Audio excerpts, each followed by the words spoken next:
আপনাকে কেন ভালোবাসবো না ইয়া রাসূলাল্লাহ। আপনি তো শুধু একজন নবী নন, আপনি আমাদের হৃদয়ের আশ্রয়, অশান্ত আত্মার শান্তি, অন্ধকার জীবনের একমাত্র আলো। আপনি এসেছেন চোখের পানিতে ভেজা দুনিয়ায় রহমতের বৃষ্টি হয়ে।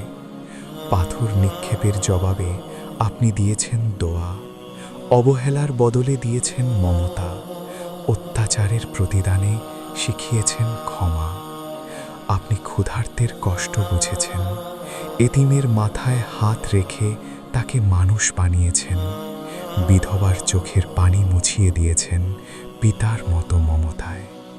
নিজে না খেয়ে উম্মতের কথা ভেবেছেন, রাতে ঘুম হারাম করে আমাদের জন্য কেঁদেছেন।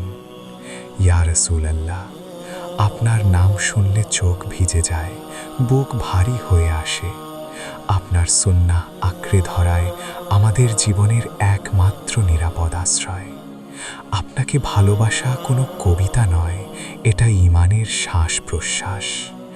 আপনি না হলে আমরা পথ হারা থাকতাম, আপনি না হলে আলো চিনতাম না।